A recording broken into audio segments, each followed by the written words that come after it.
Hello, my name is Michelle, and I'm glad that you are with us today. And I'd like to share some of my altars that I've made. It has become a great passion of mine that I wasn't aware of. And so if without further ado, I would like to show you some of the altars that I have made and give you a little bit of background on what they are for and what was used in them if they're something a little bit more special. Right, so the first one is in memory of two old soldiers.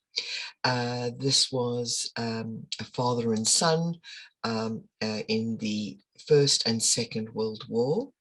And these were family members of a friend, and she asked if we could make a altar for them using their medals and their memorabilia, and just to honor them and what they did for us, and for all those that are still protecting us, keeping us safe, and giving us the lives that we have without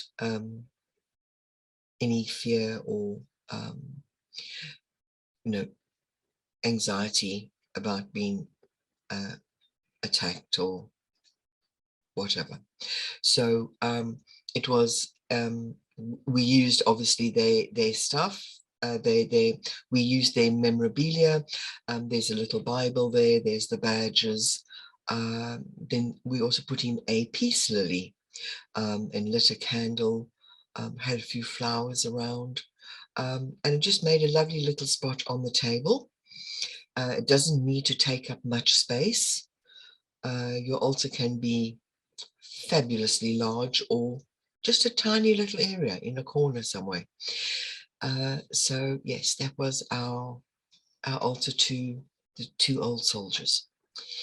The next one was the first one that really set me on my my path, shall I say, to altars. I was doing a interfaith course, and I had to do a presentation relating to the earth, and the choice was mine, whatever I wanted to do. And because we'd never ever done it before and I was the first person to do it, I kind of didn't have any boundaries or parameters or guidelines to go by. So this one ended up being rather large, and it was on the floor. Excuse me. So I did homage to the honey and the bumblebee, and of course this gave me carte blanche to use all sorts of things, which I duly did. So there is lots of fruit, vegetables, wheat, flowers, all the things that obviously, because of the bees we have, that we might take so for granted. Obviously they supply us with honey. Through the pollination we get all the fruit and vegetables, and yes, are a very important source of food for human beings. What I did with this altar as well, I had little seed bombs which had all bee had all bee friendly seeds in it, and everybody got one little seed bomb, and that's what we did a meditation and a little thank you to the bees for what they've done, with the little seed bombs in our hands. And when everybody left, they each got a tiny little jar of honey to take home, and again to just say thanks to the bees. Unfortunately, behind there you can't see, but we had honey with the cone, and we did almost like a little communion Thanksgiving in the group, just passing a beautiful bowl that a friend had given me with it was actually for honeycomb, had a lovely bee on it and everything. And we passed that around and everybody took out of the same dish. And that was also very beautiful. So an altar can be a very singular thing for one person, or it could be for the whole family, or in like this a whole study group.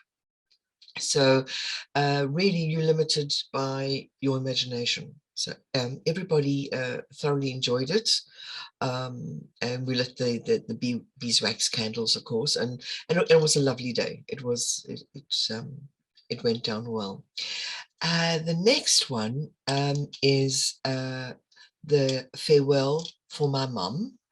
My mom lives in lived in South Africa, and she passed away in the June, and I only got there in the December. But we wanted to do the farewell in the December because that would have been the time she enjoyed the most, and she wanted to have her ashes scattered at a certain point on the beach. So we went out early one morning and took a few possessions with us. Mum loved sunflowers, so there were 3 large sunflowers, one for each of my brothers and one for myself.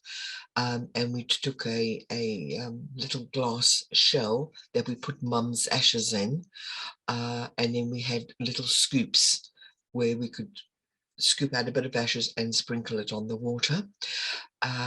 But as we walked along the beach, we were looking for the perfect spot. And we found lovely bits of driftwood, of seaweed, the shells. So, it's you use what you've got around you is what I would say. The obviously we took the blanket and the hurricane with the candle and that, but you can use the most simplest things, and it doesn't always have to be an expense. Just whatever reminds you of the person, obviously, that you're remembering, or for the occasion. So that was farewell to my mum. After we sprinkled the ashes, we then threw the sunflowers on the water, and it went out with the tide. And that was a lovely way to say goodbye to her.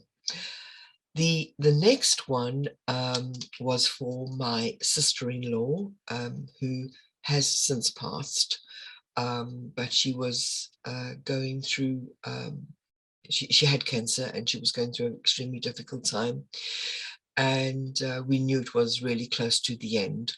So my brother asked if I could please do something to support them as the family, as well as remembering my sister-in-law. So what I did here was I had this candle with 3 feathers, which represented my brother and my 2 nephews, but then also represented them in the incense. So Tina obviously being the candle, and everything that the 3 men revolved around her life. She was the center of their life.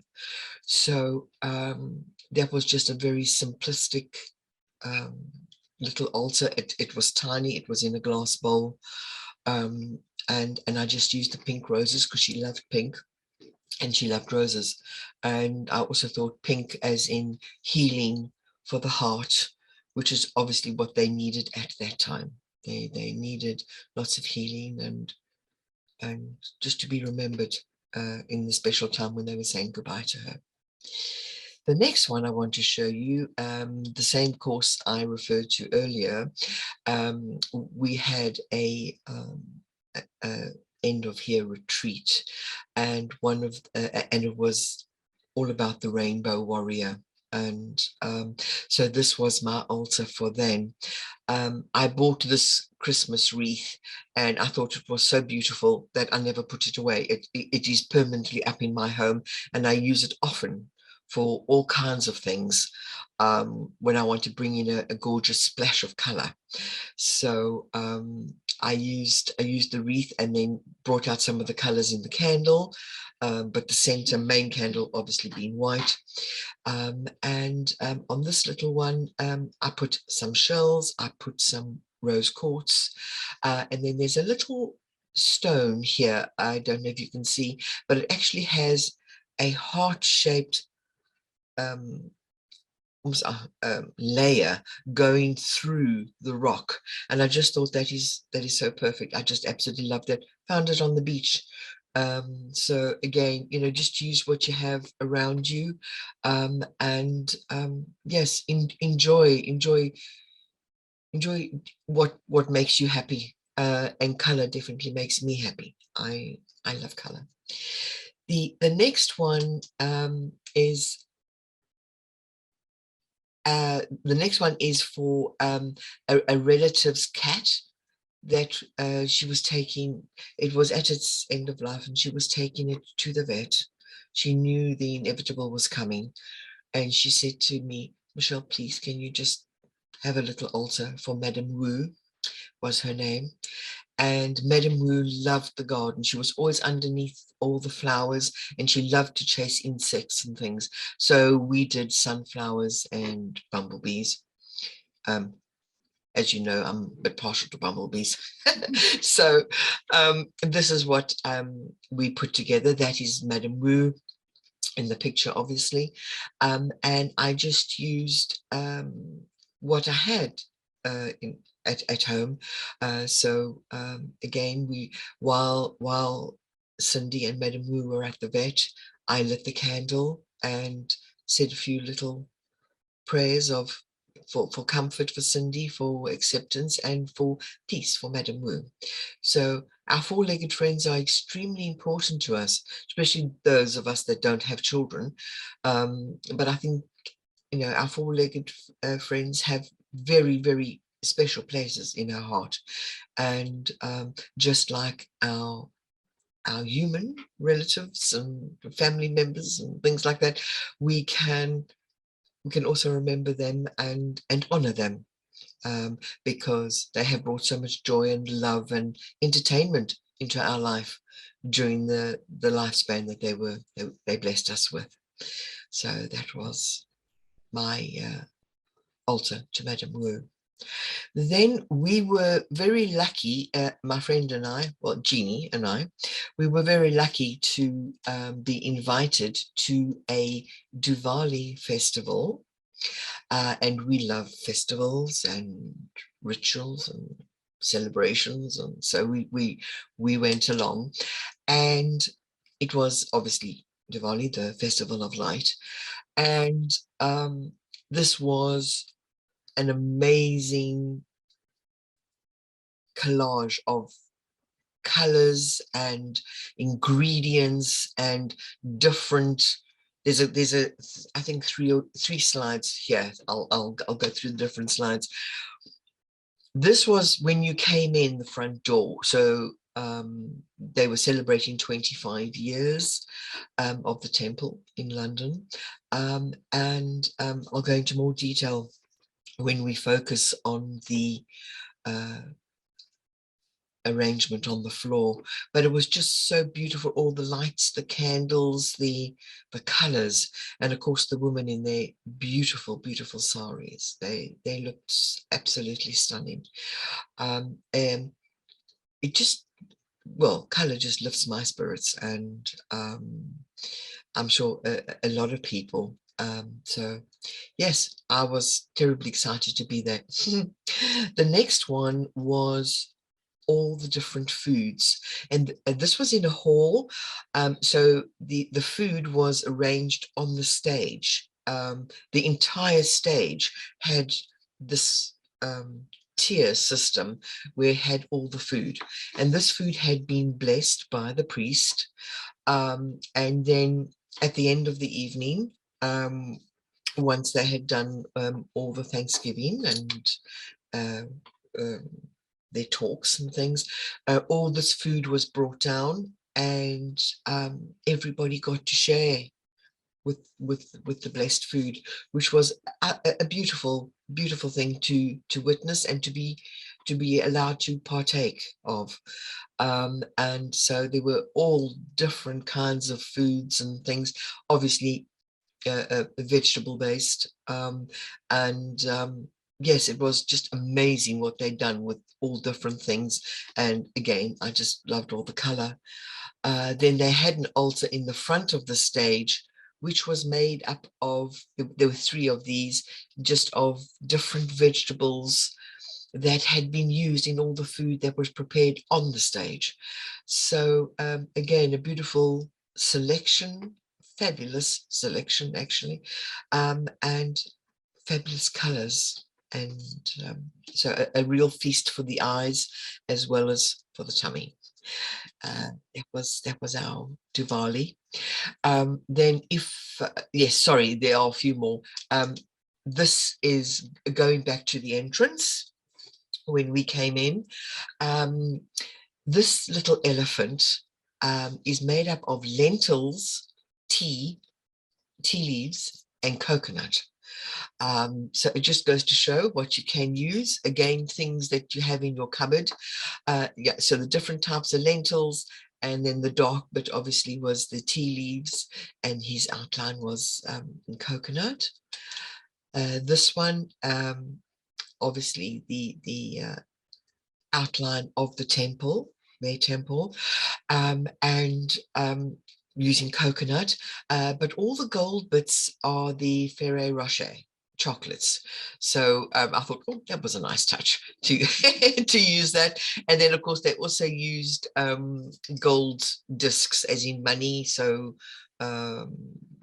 bounty, you know, abundance, and being grateful for everything that they have been blessed with.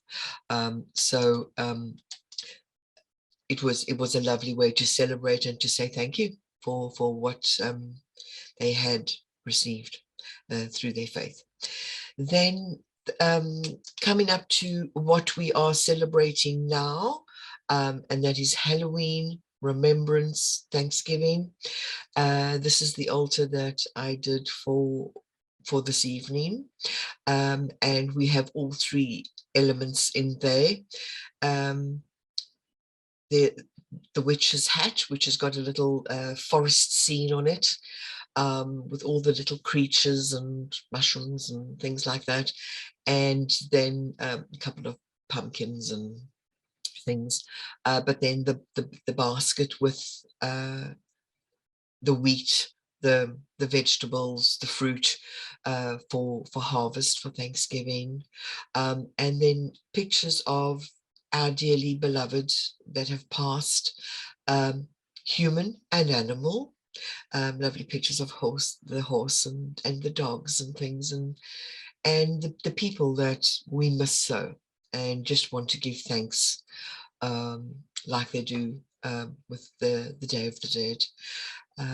So really you could put anything on this altar that you felt was you wanted to give thanks for and to remember. Again, this was a larger one. It took up half a dining room table, but you know, you could have had a much smaller. So yes, the size is not the problem. It's just what you want to put on there and who you want to remember or give thanks for. So that was that one. Then, of course, our next celebration will be Christmas. And I put together this very simple little one. Doesn't take up, it's actually in a chair. That's how small it is. But we have everything that's, you know, it looks warm and cozy, and, you know, little boots by the candle, the Christmas crackers, a little bit of holly, and then of course, not forgetting Santa Claus. We put out some biscuits and a little bit of milk to give him the stamina to do all that he needs to do on this evening. So yes, very simplistic, but I think makes a nice little corner in the Christmas and something different from a Christmas tree. Um, so thank you. Those are the altars that I'm going to share with you tonight. And I just want to finish with a blessing. I hope this has given you a little bit of inspiration. And don't be afraid to experiment. And 'cause, I mean, that's how I started. And you know, it just eventually comes naturally, and you just put things together. Um, and no altar is right or wrong because it's for you. So it's extremely personal, and what is right for you is right. Um, and enjoy making them, and you will be blessed for just having it, and for keeping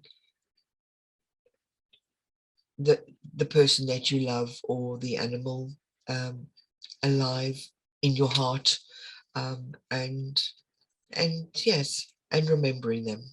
So with that, I just, as I said, want to do the reading, the blessing, and this would obviously be applicable to everybody or everything that has passed in our lives. Your life was a blessing, your memory a treasure. You are loved beyond words and missed beyond measure. Thank you. Blessings to you all, and thank you for watching.